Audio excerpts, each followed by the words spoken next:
Start recording. Excuse Okay, me. again, good Sir, morning excuse me. everyone.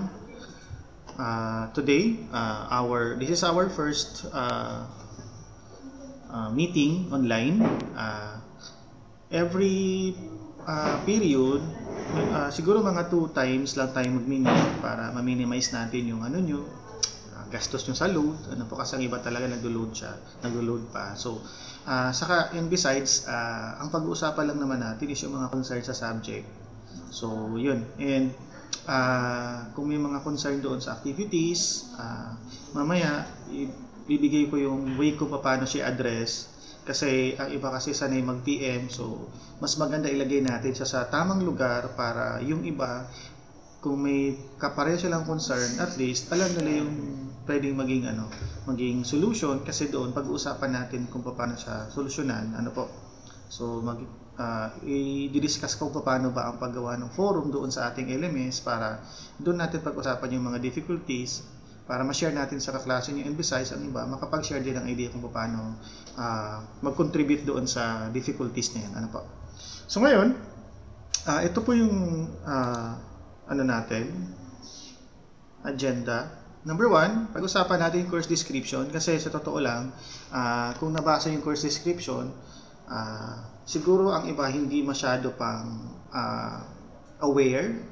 Ano ba yung pag-uusapan natin sa buong semester? Ano ba yung ini-expect natin na gagawin sa loob ng semester? Number 2, course outcome. Ano ba yung magiging outcome ng course na to? Pag natapos ko siya, ano magiging takeaway ko doon sa semester na to?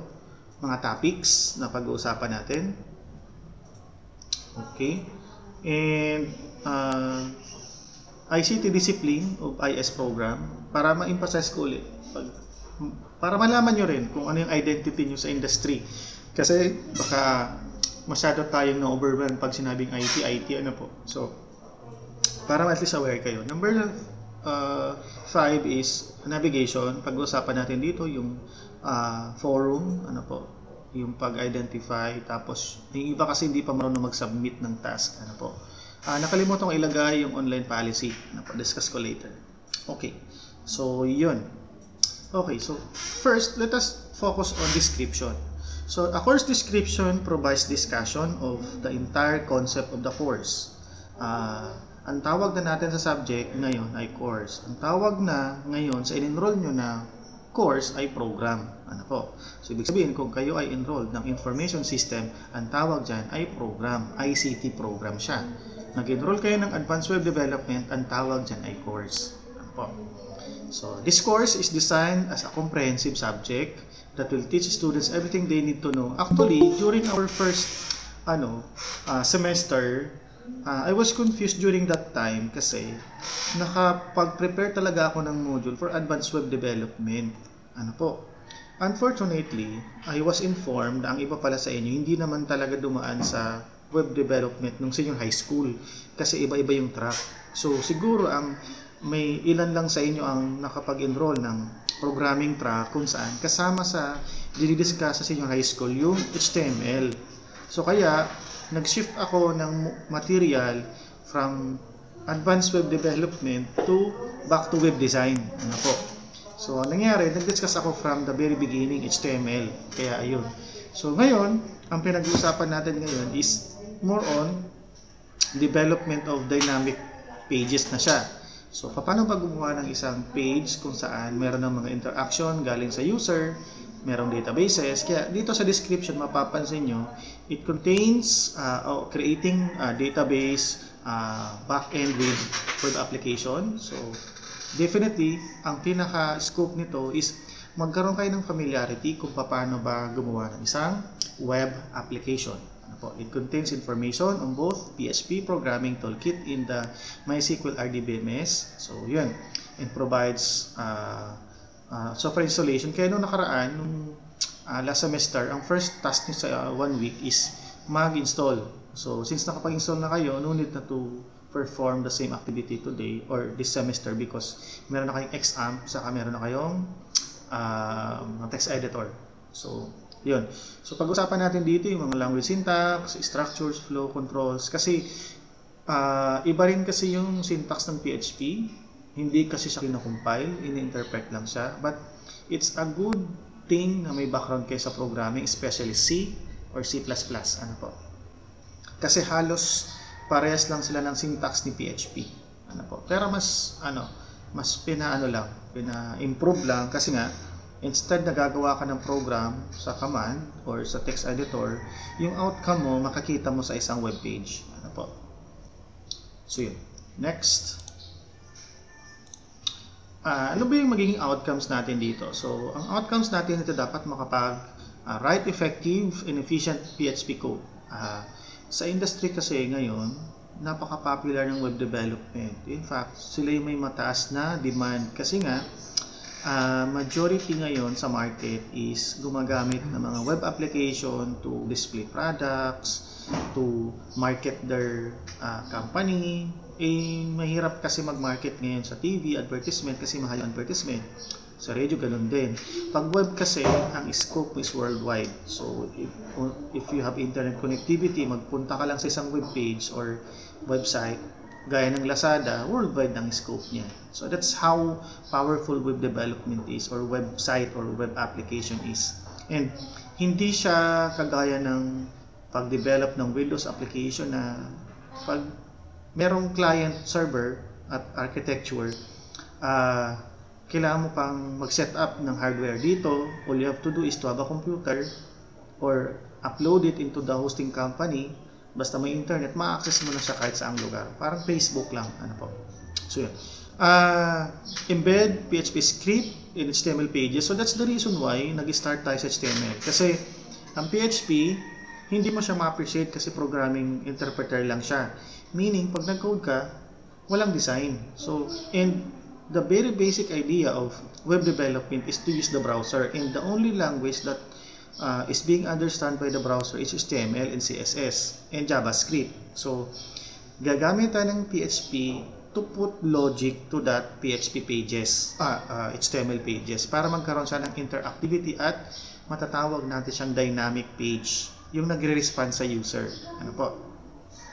So, notice nyo, nung gumawa kayo ng activity sa HTML, ang tawag natin sa kanya is static. Meaning, dire-display mo siya as a permanent page. If you want to modify, punta ka sa source code, palitan mo. Pero dito sa dynamic pages, meron ka na tinatawag na scripting language that can manipulate the contents, the data, perform computation, mag-retrieve ng data sa database, and so on. So, that's what dynamic pages is all about. Parang Lazada, parang Shopee. When you add product to cart, nakikita mo agad na may naka-store na product sa cart mo. Pag nag-order ka, nare-record siya.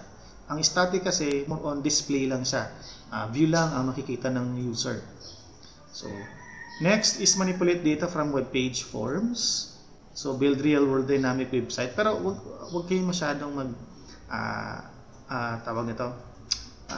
anticipate na malalaking program. No? Pero basic program na kailangan lang nating matutunan para pagdating ng panahon, pag kayo ay pumasok sa web development page or web development industry, may background kayo. And develop database-enabled web application using MySQL. Kasama na dito kung abutin tayo ng oras, paggamit ng MVC framework, kagaya ng CodeIgniter. Ano yung mga topics natin? So, unang topic natin for 2 weeks is HTML. Third week is cascading style sheet. So, depende kung ilang week tayo abutin sa cascading style sheet, pero hindi ko siya masyadong emphasize. Pero ang importante dito, matutunan natin kung paano siya apply. Fundamentals of PHP, yung syntax, comments, variables, data types, constants, arrays. Yun. And paggamit ng form, yung parang registration form. So, yun ang pag-uusapan natin. Pag-transfer ng data to another content or document. At pag-manipulate ng mga data. Conditional statements, yung mga usual. Relational. Kaya lang, gagawin natin, gagawa tayo ng web application na ina-apply itong mga language construct na to. PHP function, object, file, object-oriented, OOP-based, selecting database information, changing database information, and ito nga, hopefully maabot natin to paggamit ng MVC framework. Kasi magagamit ito pag gumawa kayo ng application. Kasi pag sinabing MVC framework, it's a ready-made, open source web application that you can utilize to develop a rapid application web development. Ibig sabihin, if you want to develop a faster way of developing web application, ang framework na to ay may capability to provide certain functionality na gusto mong gamitin. All you have to do is to utilize na lang instead of gagawa ka ng page from scratch. Ano pa? Okay, ano ba yung information system discipline? Okay. Marami kasi ang confused. Anong pinagkaiba ng IS sa IT? Ang CS, they are more of theory. Ano po? Kaya masyadong sa kanila yung logic formulation. So, nandito sila sa core na to. Ayan, ganyan sila. Ayan. Ganyan ang CS. Kasi they are more on principles and theory. So, ito yung masyadong ini-emphasize sa kanila. Ano po? Kasi nga para sila mga software engineer. Ang IT naman is more on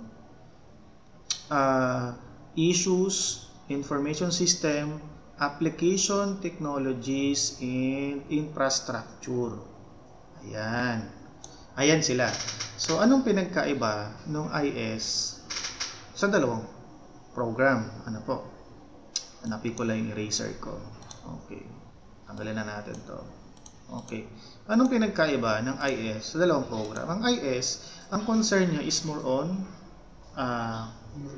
management and operation of information system. Kaya mapapansin nyo, ang curve niya is masyadong emphasize sa kanya yung organizational issues. Example, if there are company that requires automation, kayo ang magiging implementer nun. You are going to develop proposal that will definitely identify some possible solution. Kukontakin nyo ngayon si Comsci na mag-develop ng system. Tapos kukontakin naman ni Comsci si IT, kukontakin yung IT para i-implement siya. Kumbaga, kayo yung nasa management part, kayo yung mga managers, technology managers. Kaya mapapansin nyo, hindi masyadong emphasize sa inyo yung programming, pero meron kayong background dapat. Meron kayong background sa software methods, application technologies, ano yung mga technologies na pwedeng gamitin sa industry, depende sa needs. Kaya mapapansin nyo, ito yung magiging curve or framework nyo. May application development configuration, kaya hindi pa rin nawawala yung programming. Yung web development, databases, kasi part siya ng program ninyo. By the way, this came from international standard, from ACM. So sa ICT, ito talaga yung framework ng isang information systems.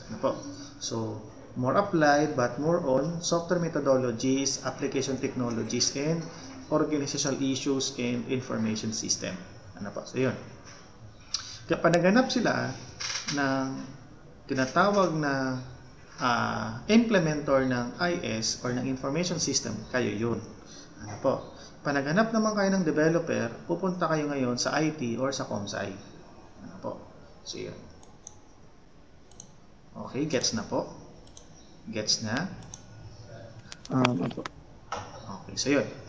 Ngayon, pag-usapan natin yung sa LMS natin. Okay. Okay, so i-project ko lang itong sa LMS natin. Mukhang sa tingin ko hindi naman tayo magtatagal. Okay, so this is our LMS course page. So, unang-una, emphasize natin to yung ating, nawala yung forum. Wait lang Okay.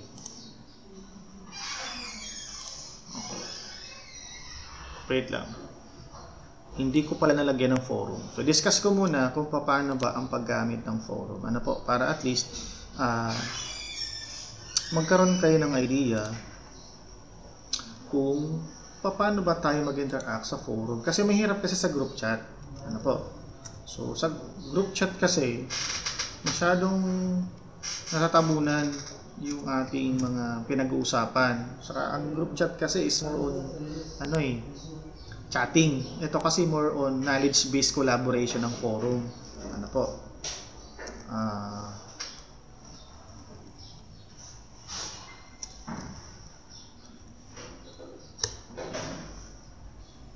Wait lang ha.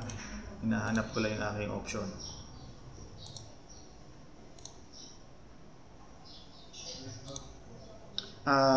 For the meantime, baka may tanong kayo. May gusto kayong itanong. Tanong nyo na habang sineset up ko yung ano. Kung may tanong lang naman kayo.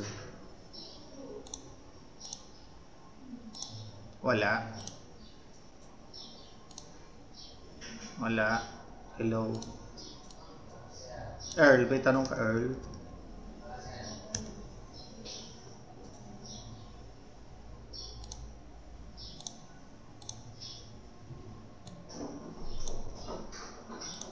Okay, so ngayon ang gagawin ko, i-demonstrate ko ngayon kung paano ba ang paggamit ng ating forum. Ano po? And kailangan nakasubscribe kayo para makareceive kayo ng notification kung meron kayong kaklase na kailangan ng tulong. Ano po? So ginagamit natin to collaborate and to provide feedback or support doon sa need ng mga kaklase nyo in case. Ano po? Okay. Ayan, tapos na ako. Okay, so let's talk about our section for forum. So, ito siya. So, when you access the LMS, meron kayong makikitang section na to. Class, Forum, and Learner's Inquiry. So, if you have clarification with the course sa subject natin, all you have to do is to visit this forum. Ako, automatic nakasubscribe ako dyan. Wait lang, may nag-join eh. Automatic nakasubscribe ako dyan at makikita ko agad kung sino yung nag-post ng topic. Ano po? Okay. So for example, I have difficulties on one of the activities in the class. Ano po? So ang gagawin ko, I will post ito, ano na lang ng posting rules natin. Ano po? Okay. Punta kayo sa add new topic. Okay, pag add new topic kayo, lalabas to, post nyo. Example, let's say health. Ganyan. So, anong title lang gusto mo? I cannot display contents of my page. Ganon. So, provide title for your problem. Para yung ibang kaklase nyo, pag nakita, ganito rin yung situation ng activity ko. Ano kaya sinagot ni sir? O ano kaya sinagot ng kaklase ko? Then explain. Explain nyo dito yung, ano po, scenario. Or, provide a screenshot or provide a description of the problem. Ano po? Kasi, halimbawa kasi nag-chat kayo sa akin, sir, ito yung problema ko. Hindi ko siya nagagawang ganito. Ako, sumasagot ako, definitely. Kaya lang, ang gusto ko, pag sumagot ako, yung ibang kaklase nyo, kung may same situation, malaman din nila kung ano yung naging solusyon. Kaya, dito natin dapat yung pag-usapan sa forum. So, pag nakagawa ka na ng topic at yung concern na gusto mong i-describe, i-post mo siya. Ano po? So, once na nakapag-subscribe kayo sa forum na to, make sure nasa left side siya, meron ditong subscribe. I don't know if present siya sa app, i-try nyo, pero sa mobile nyo, ilagin nyo yung web-based, ano po. So, subscribe kayo, nakikita nyo naman dito. Ako, naka-4 subscribe ako dito. Ano po. Kasi nga ako yung teacher, syempre, dapat malaman kung may nag-post. Makikita ko yon sa notification ko kung may nag-post ng concern. Ganun siya. So, ngayon, pagbukas nyo ng forum, makikita nyo ngayon to. Eto, may problema si Elvin. So, help, I cannot display. Ano kayang reason kung bakit? Bubuksan nyo ngayon siya. Ngayon, pag nag-gets nyo yung problem at alam nyo yung solusyon, mag-reply kayo. Reply. Okay? Kahit Bicol Tagalog. Okay. Okay. Please perform the following to solve your problem. Parang ganon. Or Tagalog. Ano po? Pwede naman. Kahit Bicol. Tayo lang naman nandito. The following to solve your concern. Okay. Number 1. Halimbawa, check closing tags. Okay. Closing tags. Okay. So, always provide, let's say, backslash. Okay. Para Parang ganyan. Ano po? Number 2. So, just providing them a way on how they will fix their problem. Ano po? Then, submit. Pag okay ka na, submit. Then, wait for your classmates to check your reply. And, of course, kung kayo naman ay binigyan ng solusyon ng kaklase nyo, acknowledge nyo, tig-try ko siya, or thank you for that suggestion. Then feedback kayo kung tama yung ginawa niya or tama yung solusyon na ginawa. Para pag nakita ng kaklase nyo to, pag nagbukas siya ng forum, punta tayo sa forum, pag nagbukas siya, mapapansin niya agad, ito may kapares akong problem, kagaya nito. Ito yung kumuha ng forum, ito yung nag-reply. May reply siya. Ayan. So at least, dito, nagkakaroon tayo ng interaction. Ano po? Kung meron man akong binigyan ng kung may mga concern na binigyan ko ng solution, so dito, at least, nakikita rin ng iba. Ano po? Kasi baka ang iba magtampo, kasi bakit si sir yung lang pinapansin, ako hindi. At least dito, lahat tayo nagpapansinan. Ano po? So that's what the forum is all about. It allows us to discuss issues, concern, collaborate ideas. Dito, kung meron kayong concern sa exam or activity na hindi nyo maintindihan, dito nyo ilagay para pag nakita ko siya, I will give you a guide kung paano siya gagawin. Ano po? Kasi nagiging mahirap yung online class because walang teacher na on the spot nag-explain. Yun ang medyo mahirap. Kaya dito, gamitin natin tong platform na to to discuss things na hindi natin nagagawa during online class. So dito, at least, magiging helpful to sa inyo. Ano po? Okay, so now, let's move on to policy. Kasi hanggang ngayon, may nagpipim pa rin sa akin kahit Sabado at Linggo. Ito. Usapan natin itong policy. Okay. So, ito ginawa ko siya para a sort of reminder. Kasi unang-una, kayo third year na kayo. And ang dami kong nachikan na may mga pareho. But of course, chinikan ko pa rin siya kasi nag-effort naman eh. Okay. Effort naman ng kopya. But, you know, babalik at babalik yung sa inyo. Sigurado yan. So, I appreciate those individual na nahihirapan pero na-overcome yung difficulties. But anyway, this is our online class policies. Number 1, be responsible. May mga late nag-access, but I understand their situation kasi ang iba malayo talaga sa signal, ang iba talaga is may difficulty sa pag-access. I understand that.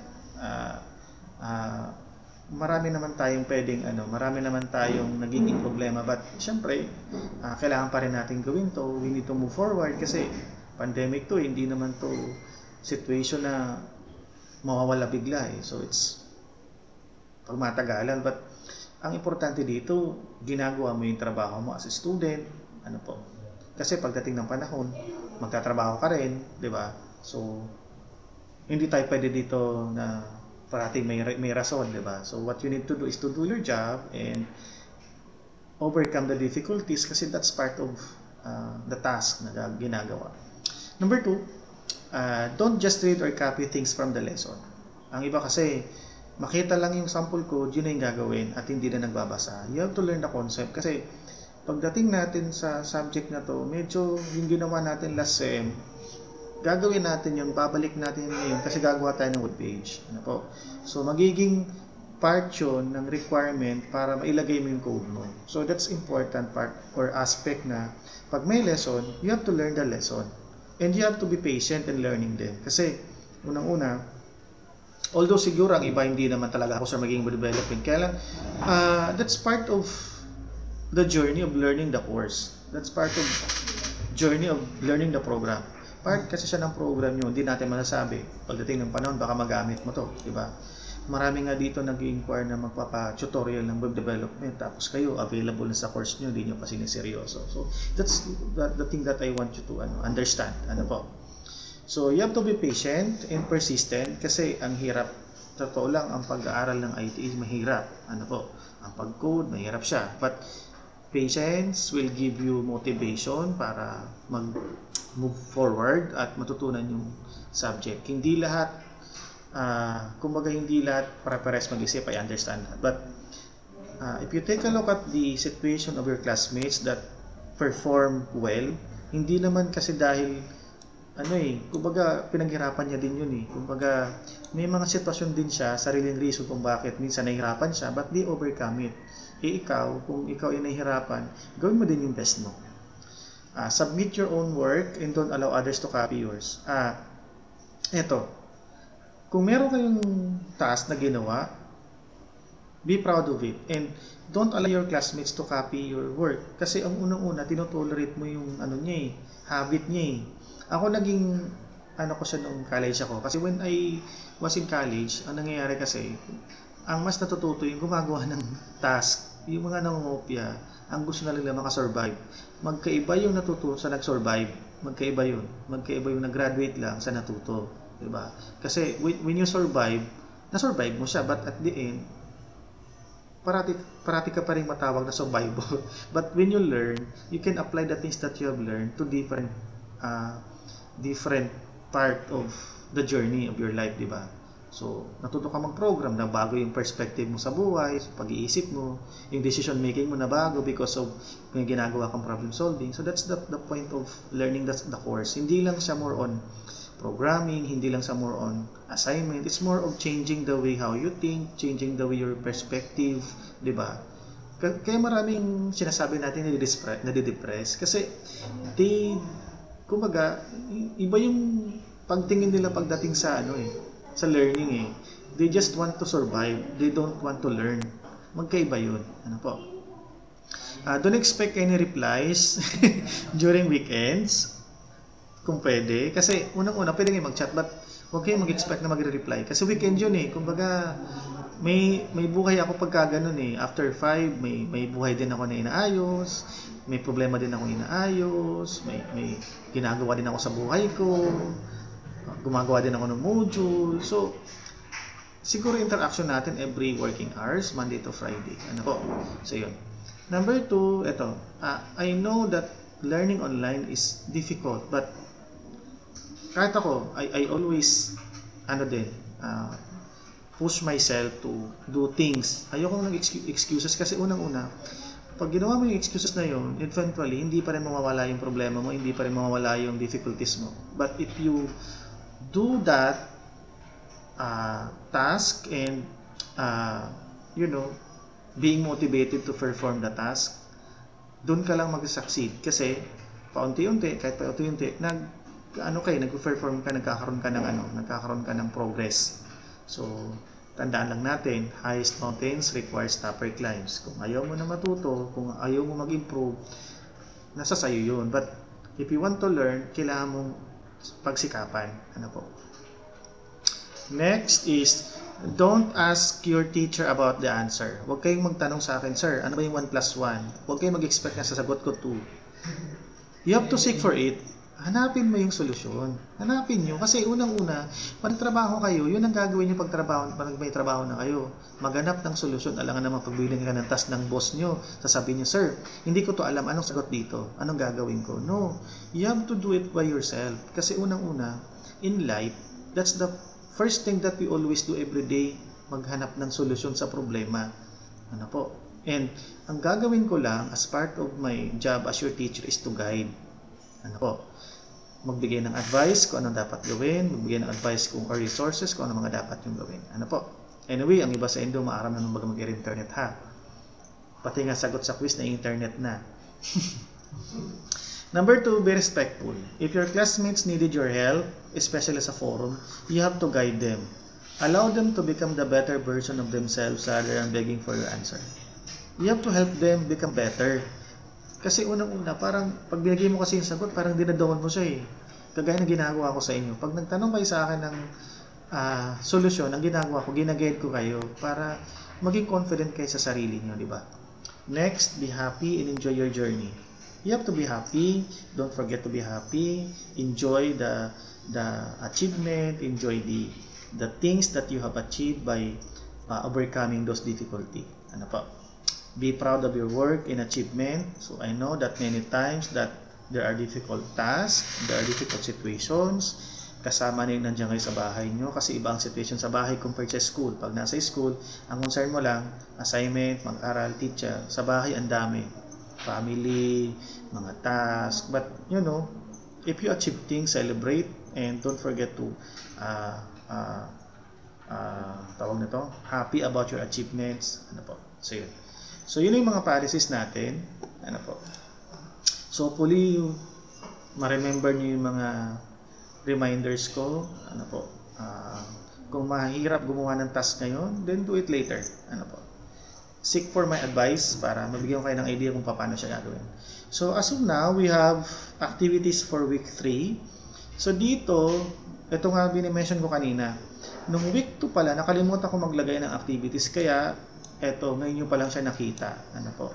So week 3 is more on CSS. And meron tayo isang task. Ano po? So, week 4 is wala pa. Hinide ko pa siya. Ano po? Makikita nyo siya next week. Ano po? So hopefully, matapos nyo siya. Kasi hindi naman ganun siya kahirap na gagawin. All you have to do is to learn the concept, apply a simple activity, yun lang naman. Ano po? Kasi yung medyo mahirap na part is programming. Ano po? So yun. So yun lang. If you have any more concern, pwede kayong interact sa chat box. Meron pa bang ibang concern? Meron pa po ba?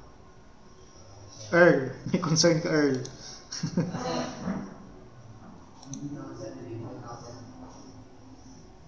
Okay, so ito, I'm going to post now your attendance para makapag-attendance kayo. So while doing that, I'm going to make a screenshot of the things that we talk about today. Ano po? And also, ito, I'm going to stop recording now. Okay. So later upload ko siya.